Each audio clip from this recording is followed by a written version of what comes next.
बज़र्क के चैप्टर 379 में तुम्हारा स्वागत है।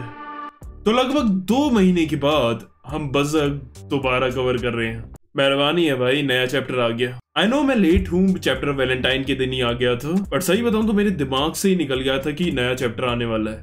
वो एंटी स्पाइरल की वीडियो में घुसा हुआ था ना, एंड देन फिर मैंने किसी का कमेंट पढ़ा तो मुझे याद आया और फिर मैंने जल्दी से जल्दी चैप्टर पढ़ के अब ये वीडियो बना रहा हूँ। ओवरऑल चैप्टर की बात करूँ तो इट वॉज नाइस बिकॉज हमें लास्ट में एक एक्साइटमेंट देकर छोड़ा है। बाकी आर्ट वगैरह की बात करूं तो भाई मियोरो सेंसे के जाने के बाद भी उन्होंने वो स्टैंडर्ड मेंटेन कर रखा है। और हाँ, इस चैप्टर 379 का नाम है those who dance through the depths of hell. तो चलो बिना वक्त गवाए सीधा स्टार्ट करते हैं, लेकिन उससे पहले थोड़ा रिकैप कर लेते हैं। 2 महीने हो गए यार। पिछले पार्ट में हमने देखा कि सिलेट के साथ ये सब लोग कुशान के किंगडम में जाते हैं। गर्ट जो अपना डिप्रेशन में था वो इस वक्त उनकी जेल में पड़ा हुआ था, और जो शिरीके थी वो कैस्का को ढूंढने के लिए अपनी एस्ट्रल फॉर्म में गई हुई थी और अभी तक वापस नहीं आई है। फिर हम देखते हैं कि जब वो सारे लोग मीटिंग में प्लानिंग कर रहे थे बैंड ऑफ ऑक्स को हराने की, तभी वहां अचानक से राक्षस हमला कर देता है और उसके साथ काफी सारे डीमंस भी उनके पूरे शहर में फैल जाते हैं और वहां हर तरफ खून खराबा मचा देते हैं। और अब आगे कंटिन्यू करते हैं। बज़र्क चैप्टर 379। हम देखते हैं कि पूरे शहर में वो डीमंस सबको मार रहे थे और उनसे बचते हुए सारे लोग भाग रहे थे। तभी हमें दिखाया जाता है पक और इसीद्रो जो भीड़ से बचकर गली से वहां से निकल रहे थे।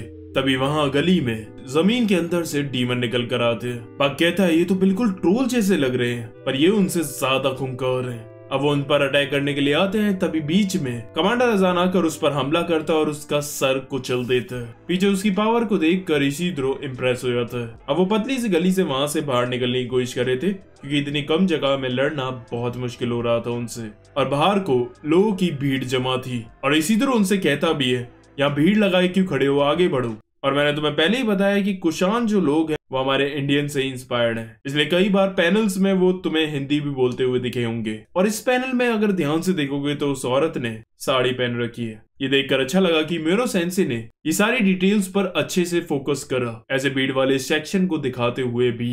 अब अंदर देखते हैं तो वहां हाथी कुशांस को कुचल रहे थे क्योंकि राक्षस ने दवाई से इंजेक्ट करके उन्हें बेकाबू कर दिया था। अब राक्षस वहां खड़ा होता है और स्लिट से कहता है व्हाट्स योर नेक्स्ट मूव, कैसे अपनी कंट्री को बचाओगे तबाह होने से।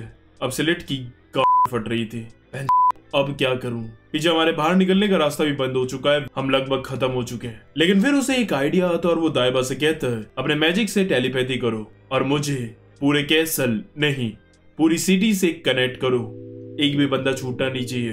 दाइबा कहता है ये क्या कह रहे हो यंग मास्टर, अभी हमारे पास मजाक करने का टाइम नहीं है। स्लिट कहता है तुम्हें लग रहा है मैं इस वक्त मजाक करूंगा, मैं सच कह रहा हूँ। मुझे विश्वास है कि तुम्हारे जैसा ग्रेट सॉर्सररी ऐसा मैजिक परफॉर्म करने को कैपेबल है। फिर दाइबा बहुत ज्यादा ध्यान लगाना चालू करता है और वो फिर स्लिट को पूरी सिटी से कनेक्ट कर देता है। फिर वो बोलता है सारे लोग मेरी बात सुनो, और अब हर एक शख्स उसे सुन पा रहा था। वो कहता है अभी हम बहुत बड़ी मुश्किल में हैं, लेकिन इससे घबरा कर कुछ नहीं होगा, हमें साथ मिलकर इसका सामना करना होगा। हॉक ऑफ लाइट ने हमारे शहर पर एक सरप्राइज अटैक करवाया है, लेकिन हम सबको डरने की जरूरत नहीं, हम कुशान से हैं, हम रोजाना जंग लड़ते हैं। अपनी तलवार उठाओ और उन सबको मार कर अपने शहर को बचाओ। अब ये सुनकर उन सारे लोगों को जोश हो जाता है। उसके बाद बैडनेस मैजिक करके 4 कार्डिनल किंग्स को एक साथ बुलाती है, जिसके बाद वो सारे डीमंस भस्म होना चालू हो जाते हैं। उसके बाद उन सारे लोगों को हिम्मत मिलने लगती है कि अब हम जीत सकते हैं इनसे। दूसरी तरफ अंदर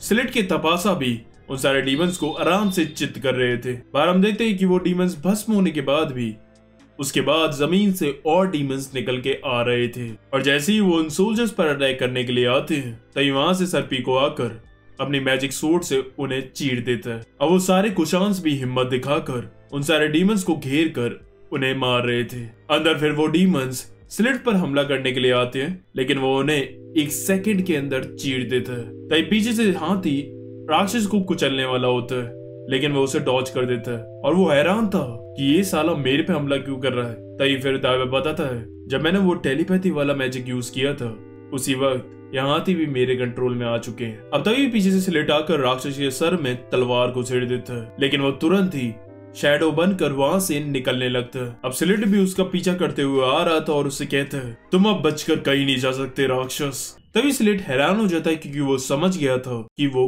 किस तरफ को जा रहा है। राक्षस वहां से भाग रहा था और कह रहा था, मुझे लाइट नहीं चाहिए, मुझे डार्कनेस चाहिए। अब वो डार्क जगह की तलाश में इधर उधर भटक रहा था। तभी उसे सेंस होता है ब्रांड ऑफ सैक्रिफाइस। वो कहता है, मिल गया डार्कनेस। और फिर वो जेल की तरफ चला जाता है और उन सारे गार्ड्स को मारते हुए वो वहां गट्स तक पहुंच रहा था। गट्स के ब्रांड में दर्द होने लगता है और वो भी समझ जाता है कि कोई अपोस्टलिस उसकी तरफ आ रहा है। अब आखिरी पैनल में हमें दिखाया जाता है राक्षस की परछाई कि वो गट्स के पास पहुंच चुका है और लास्ट में लिखा भी है, seeking darkness the demon of night comes. Demon of night राक्षस, सीकिंग डार्कनेस, डार्कनेस को ढूंढते हुए राक्षस यहाँ आ गया। और खुशी मनाओ क्योंकि अगला चैप्टर 380 इस हफ्ते को छोड़कर अगले वाले हफ्ते 28 फरवरी को आने वाला है। तो तुम्हारी क्या प्रेडिक्शन है अगले चैप्टर में क्या होगा? Comment your thoughts. और पता मुझे क्या लगता है कि राक्षस वहां आकर ना गट्स के पास